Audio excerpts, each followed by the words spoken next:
Okay, so my case study is over Alicia. And some backgrounds about her is that she is now going to be attending Mission Vista High School. So she was in 8th grade. She's 12 years old. She's small. She's dark complected. She has black hair. So it's kind of a little bit about like her physical characteristics. She's from Honduras, a small village, and she's very homesick because of this. The school hours are very different than back home, and so she's struggling to get used to not having that afternoon break that she's used to. And they're home, her and her sister are home a lot at night without their mom being present because their mom works 2 jobs. And so her mom is really big into rules and being strict, and they're only allowed to speak English in the household. In fact, her mother speaks English, but she always wants to get rid of her Spanish accent. She kind of hopes her kids don't have that. This young girl, she's volunteered sometimes. Her mom had issues with writing, and she lacks some ability in reading both English and Spanish, so she actually ended up dropping out and not finishing. But this young lady, she's learning it quite well. She's really quiet, she's well behaved, she's focused, she's kind of a serious student. She's concerned about doing things right. She's punctual, she's behaved, she demands little to no attention. She tries her best at everything. When she has to pick different books, she typically picks like science books because they interest her. She reads smoothly and confidently, and she's able to summarize. And her main issue is writing. So when she wrote 12 sentences,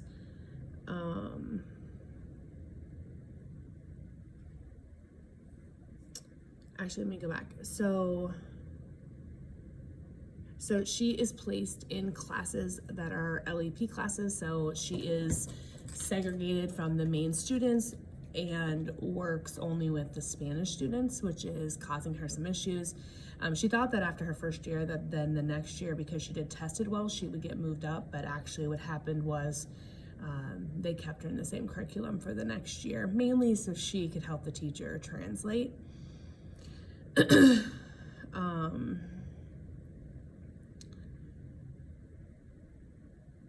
I think she feels pretty good about being a Latino in the community. It doesn't seem like there's really too much of that going on,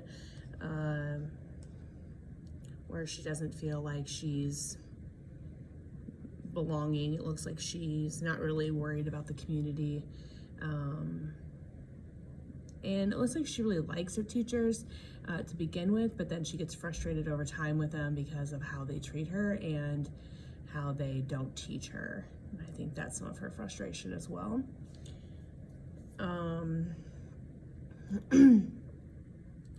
I think that in society, I think that she has good connections with her parents. She has good connections with other students. She wants to do well, so she pushes herself in academics.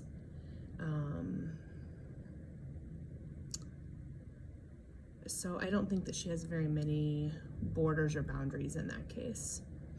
Part 2, you ask us about like the learner's needs and what do they need versus what do they not need. And so she's very proficient in Spanish, and she reads, listens, writes, all of it in Spanish. That's not an issue. So her issue is English. Reading is not really a problem. It said that she read fluently. It said that her main issue was sentences, and mainly that's because she didn't capitalize, she didn't punctuate, no commas, no periods. She actually did pretty well with spelling, sounding out words. She had a few missed words, but they were words that even Americans miss. She wrote fairly well, except for she lacked connections and transitions between thoughts. And some of her information was incomplete or underdeveloped. So that was kind of writing. Now, she was able to answer questions in English, asked in English. So things like her phone number, where she's born, her nationality. So these were things that she did know, which is really good because some of the students did not know these. She also struggles in math, and she was more of a leader in science. So science was something she really enjoyed, but math was another issue that she had, kind of just in general. So some key identity factors that would come into play with Elsa would be writing and reading. And so, writing. And so what I would probably do is I would probably translate things into Spanish and then have her write them in English. And so, or maybe give her a paragraph that's written well and then have her go through and write that complete paragraph from beginning to end exactly how it is on the paper. Then I think I would give her another paragraph that had issues in it and have her go through and fix those issues. So I would do one at a time to break it down for her so that way she could see the importance of periods versus capitalization.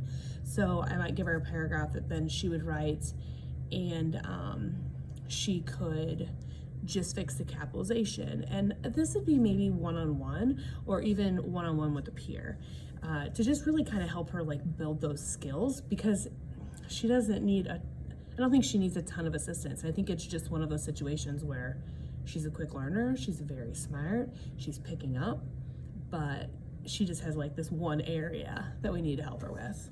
So that's kind of how I would work with her through that area.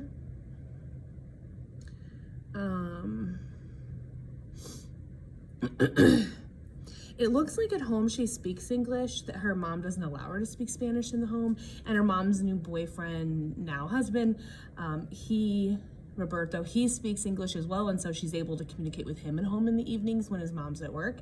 So I think that's really helping her as well. I think what was bad for her is she's not getting any homework, and she wishes she had homework, so she had things to work on to obviously learn English faster. And she also was in these sheltered classes, and because they're restricted to just a Spanish-speaking student, she doesn't have access to her peers to have conversations with them, and that's how she's gonna learn the fastest. So I think getting her out of these sheltered classes is really gonna be huge for this young lady to really grow as an emerging bilingualist.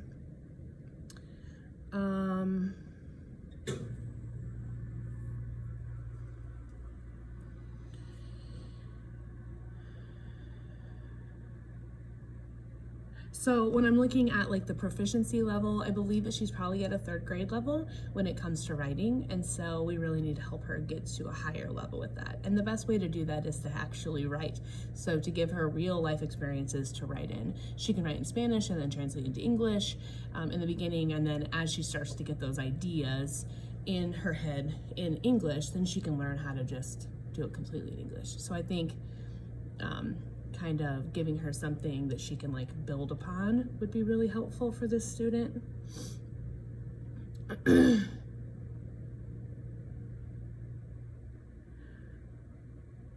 Mainly the instruction that I think this student needs is one-on-one, and I think she needs help with writing. But I think this could be just with a peer. I don't think it necessarily has to be a teacher. Maybe just a strong English writer to work with her. And as I said, to break it down, because I think that it can be overwhelming if you want her to cover all mechanics and capitalization and grammar and spelling. You know, it just gets to be too much for kids. So I think breaking it down into small little chunks would be very helpful.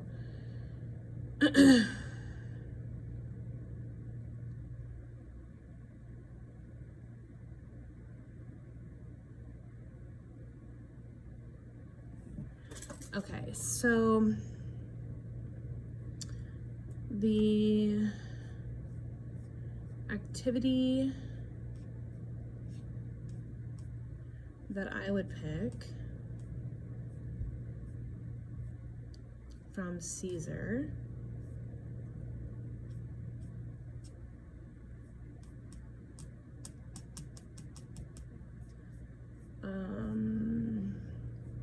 would be the food industry.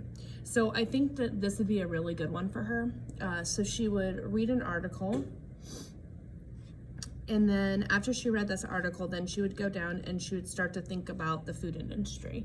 And she would break it down into little sections. And so this would help her in her writing because she would start to see this process. So she would write down the production, she would write down the processing, the packaging, the transportation, and the marketing, right, of the food product. And then I would have her write a small paragraph after she does that, and to take each of those ideas and put it into a paragraph format. So it would be 5 sentences. That would be a lesson that she could do that would help her build ideas and make connections, which she isn't currently making. So that would really help with that connection piece. I would give this to her in both English and Spanish, so that way she could see it in her own native language. So if she was struggling with a word here or there, she would be able to have that as a place to help her. I feel this is a good fit for her because it really is narrowing down the piece that she needs, which is writing. She does well on the other pieces, so I think the writing piece is really the one where we need to work with her the most. And the good thing is this is an activity that you can continue to give her. So it can be 5 new ideas over the weather, or 5 ideas about this, and then she can start to layer these paragraphs and start to write sentences, and then those sentences would make a complete paragraph. You know, at some point we would then want to transition her into a document that would basically lay out kind of like an essay, right? So it's like all these paragraphs together to write like a whole paper. But I think starting small is where we need to start with this young girl.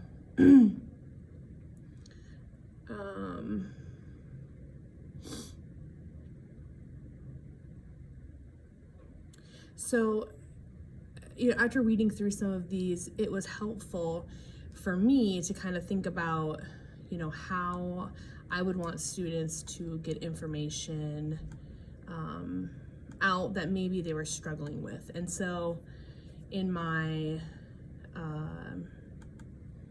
U.S. Mexican Youth and the American Dream, I really talk about this idea of translating to their language, because I think that's really important. I think it's important to look at parental support, which this young girl has. So I think just getting mom really on board with what's going on in the classroom could really be a benefit to her. And that's kind of it. So I really don't think that she needs a ton of work. I think she just mainly needs writing. She needs help with math, but there's a lot of kids that struggle in math, and I think just going back over math, whether it be in English or Spanish, I think would be helpful for her. So that's my ideas. Thank you. Have a great weekend, and I hope you're feeling better. Bye. Or your daughter's feeling better. Bye.